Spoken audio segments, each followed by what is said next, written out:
Ya es el turno del segundo bloque, ingenierías especializadas en operación y mantenimiento. En este espacio veremos experiencias donde el conocimiento técnico se combina con la innovación aplicada. El primer ponente es Ignacio de la Cruz, director de innovación en WiseBuild. Nos propone una charla muy orientada a la acción, cómo aprovechar modelos existentes y activarlos en entornos reales de operación y mantenimiento. Adelante, Ignacio. Vale. Bien, pues buenos días. En primer lugar, agradecer a la organización pues, la invitación, en especial a Rafa Perea, porque fue quien también contactó y estuve hablando con él del tema. Creo que no es fortuito que yo abra el bloque o casi la jornada, ¿no? en estas primeras charlas, porque el enfoque es bastante genérico, digamos, y la idea es que intentemos extraer un poco la radiografía del estado actual del sector. Voy a contar qué experiencia estamos teniendo nosotros en WiseBuild, ¿vale? En el desarrollo de una plataforma de operación y mantenimiento con modelos BIM. No quiero que la charla en ningún caso tenga un tinte comercial, ni mucho menos, entonces lo que voy a contar es qué nos ha llevado a decidirnos a desarrollar esta aplicación, qué retos nos estamos encontrando y cómo lo estamos enfocando, ¿vale? Algo bastante sencillo, pero que yo creo que se puede, del que se puede sacar mucho jugo y extrapolarlo a otras circunstancias. WiseBuild, bueno, somos una consultora, nacimos como consultora BIM hace 10 años, ahora somos cerca de 70 personas, tenemos sedes en Madrid, en Valencia y en Sevilla, y iniciamos, digo, como consultora BIM, el tiempo nos ha ido colocando a una parte más, digamos, amplia, el término de digitalización. No solo participamos en proyectos de metodología BIM, sino que también hacemos desarrollo de herramientas en base, inicialmente, a la necesidad que hemos ido encontrando en los proyectos que nosotros desarrollábamos y luego en base a necesidades concretas de clientes.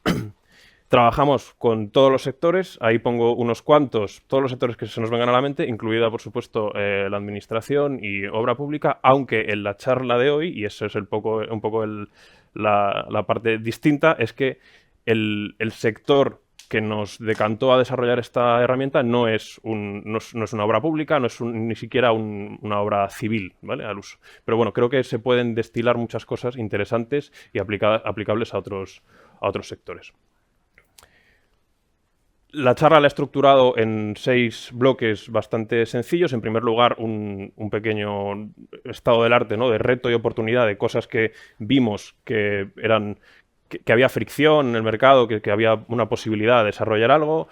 En segundo lugar, ¿qué sector es el que elegimos como piloto para desarrollar esta herramienta? Insisto, esta herramienta la tenemos ahora mismo en desarrollo, ¿vale? Es algo, por eso me parece interesante, porque al final es una realidad y no es tanto un wannabe, sino que es, oye, estamos haciendo esto y esto es lo que nos estamos encontrando.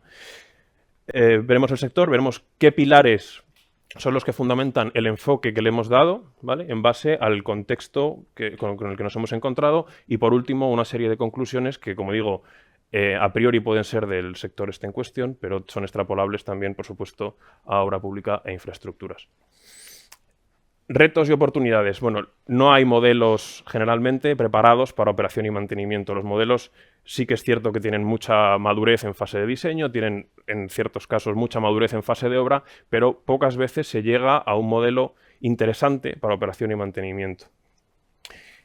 Muchas ocasiones el mantenimiento sigue siendo más reactivo. No todas las organizaciones, a ver, podemos centrarnos en organizaciones grandes que sí tienen claramente un mantenimiento preventivo, correctivo y un buen sistema de gestión, pero no olvidemos que hay una escala de grises inmensa, ¿no? Y entonces ahí es donde hay también una gran oportunidad, porque el mantenimiento sigue siendo muy reactivo. Hay datos por doquier, o sea que tenemos la posibilidad de recopilar datos, pero lo que pasa es que no están unificados, y lo que sí tenemos es la tecnología, como hemos visto, por ejemplo, antes de la charla de Jesús, pues la tecnología hay para hacer 1000 cosas, el tema es elegir la tecnología. ¿Qué sector elegimos? Elegimos sector en base a estos 4 parámetros, fundamentalmente. Por un lado, un sector que tuviese ya una madurez digital suficiente, es decir, que hubiese pasado por las fases de diseño y construcción con metodología BIM y ya lo tuvieran asentados. que además el sector tuviese algo de repetición y volumen, ¿no? Para que fuese algo representativo. Si el hecho de tener volumen nos podría podríamos sacar la conclusión de que es representativo, y el hecho de tener repetición nos iba a ayudar mucho, seguro, a estandarizar. Además, un sector al que le doliera, de alguna forma, que a todos le duele, pero a unos más que a otros, que el rendimiento no fuese el óptimo, que algo fallara, no tener controlado ese tema. Y por último, que tuviese esa mentalidad de mejora, de querer implementar nuevas metodologías. Y de todos estos sectores así que he puesto antes, como algunos de los que trabajamos, el elegido fue el logístico, ¿vale? El sector logístico, que al final, si hacemos una matriz con los sectores y las distintas fases del proyecto, para nosotros, en el grueso de proyectos, el otro día me decían que hemos hecho unos 400 proyectos. Pues de los 400 hay un volumen muy grande en el sector logístico y muy grande en fases de construcción incluidas, ¿no? Porque fueron los primeros en adoptar, es un tema cronológico, los primeros en adoptar fase de diseño, o de los primeros, quiero decir, de los primeros, por ende, en adoptar fase de construcción, y ahora, pues, por extensión, de los primeros en adoptar e interesarse por fase de operación y mantenimiento. ¿Qué hago con ese modelo ahora que ya lo tengo? Como pilares para nuestro enfoque hay tres pilares, que son el modelo BIM, ¿vale? El hecho de usar un modelo, más allá de la metodología como tal, que por supuesto no hay que olvidarla, ¿no? Lo que es el proceso en general, pero el hecho de usar un modelo ya obliga a una estandarización mínima, una jerarquización de la información. El tema de la tecnología, tener muy claro que la tecnología tiene que ser siempre un medio y no querer usar una tecnología por usarla, ¿no? Y decir, no, yo es que uso esta tecnología. Vamos a buscar de todo el abanico posible cuál es la mínima tecnología para lo que queremos conseguir. Esto responde un poco a nuestra filosofía de desarrollo de herramientas, que es hacer herramientas que solucionen problemas, ¿no? Y no soluciones en busca de problemas. Porque hay muchas veces que se desarrollan herramientas que lo que se busca es a ver si esto tiene encaje y busco cómo encajarlo, le intento inculcar ese problema al posible cliente.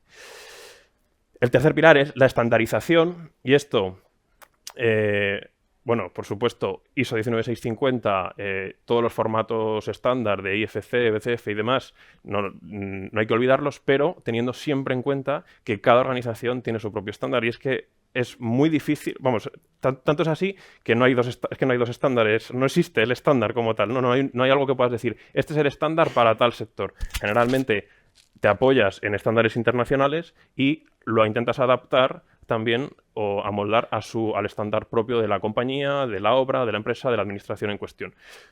Esto es fácil, porque si hay una jerarquía ya y si hay una estandarización por un lado, es muy fácil hacer un mapeo entre dos estandarizaciones y mantener esa relación. O sea que, insisto, el tema es que haya una jerarquía de información y una estructura de información.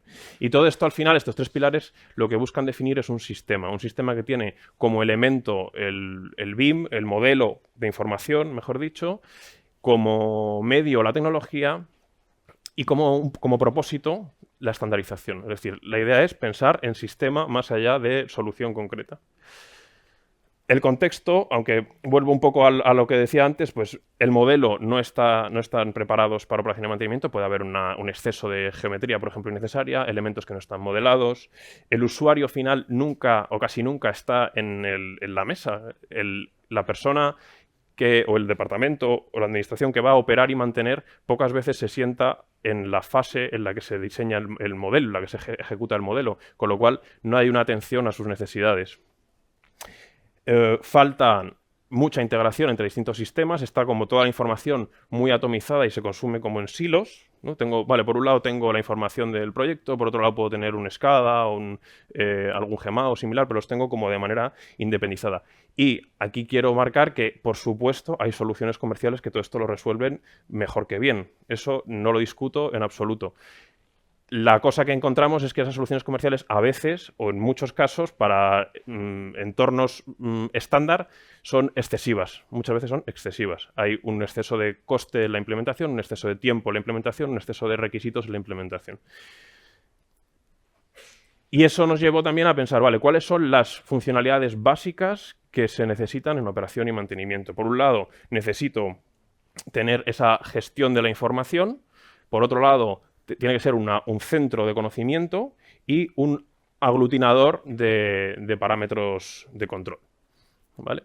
por supuesto, sumado al tema de mejora continua y demás, pero digamos que las tres iniciales son las fundamentales, ¿no? Tengo que ser capaz de integrar varios sistemas, de almacenar la información y de poder gestionar esa información.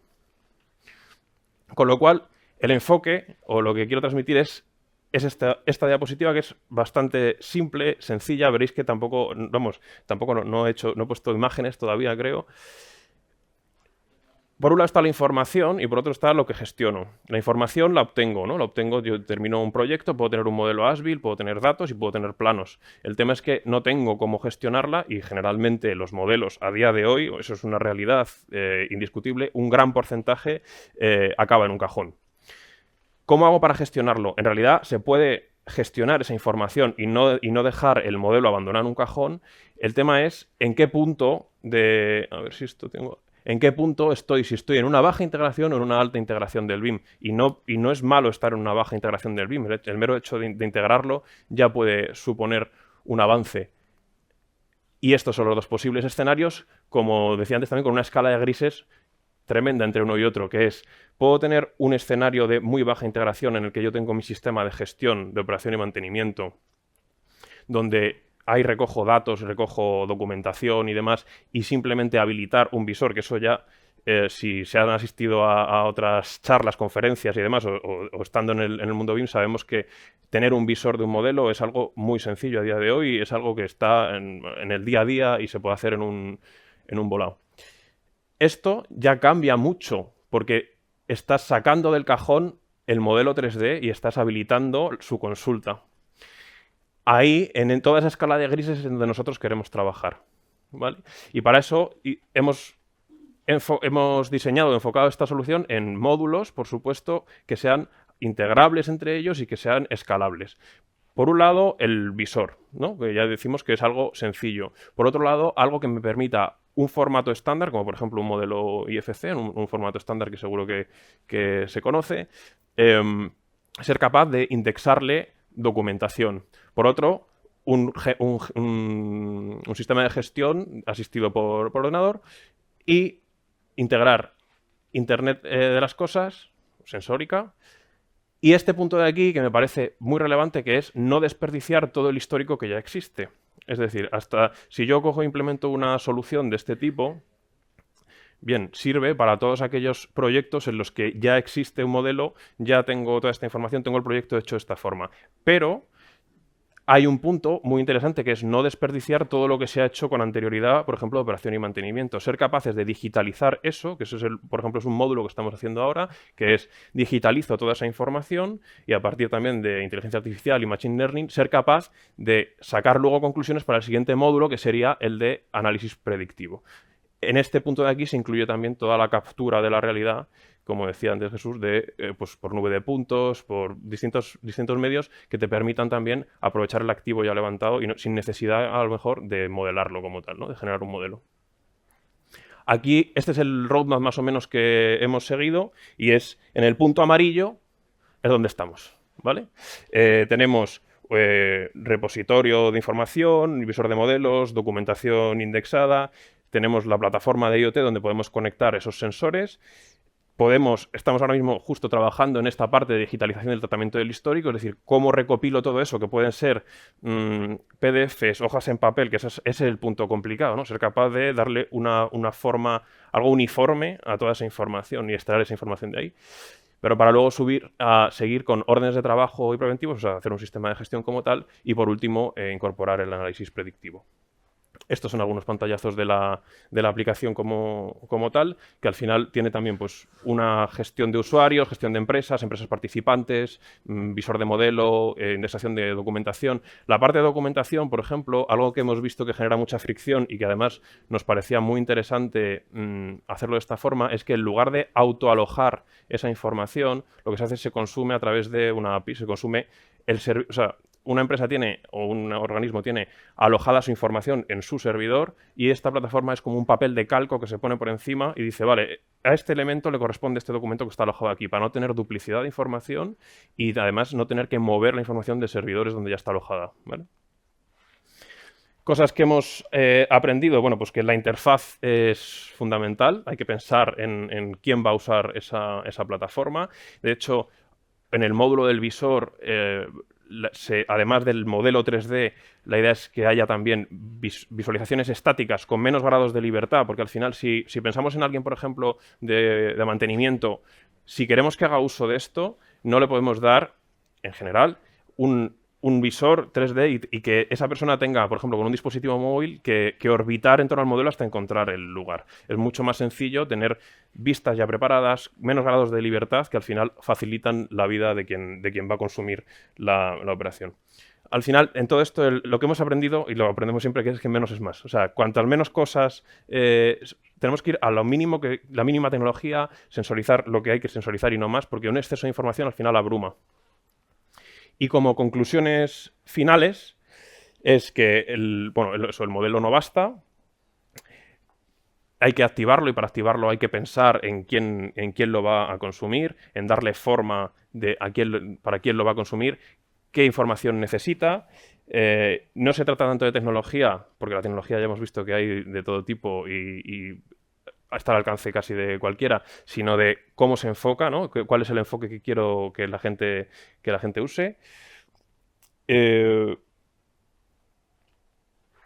sea escalable, ¿no? Y que tenga, a ver, y el último punto, que es que me adelantaba antes, que es diseñar para quien mantiene, y quien opera, no para quien modela. O sea, es lo mismo que ocurría cuando se pasaba de fase de diseño a fase de obra, que siempre está, o existe todavía la queja de, es que este modelo no está hecho para obra.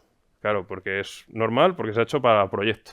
Pues aquí pasa un poco lo mismo. Es cierto que esto genera, tal vez, un punto interesante para reflexionar sobre él, y es algo de lo que se vanagloriaba el BIM, es de que en cambios de fase había una pérdida de información mucho menor, ¿no? Que tú podías ir acumulando y tal. Pero luego la realidad también nos demuestra que, salvo que se incorporen a todos los agentes de verdad al inicio, que eso es el punto más interesante, y a partir de ahí se haga todo ese proceso, en ese caso sí que hay menos pérdida de información entre fases. Si no, lo que ocurre es que el modelo va cambiando de manos y va habiendo pérdidas de información como constantes, ¿no?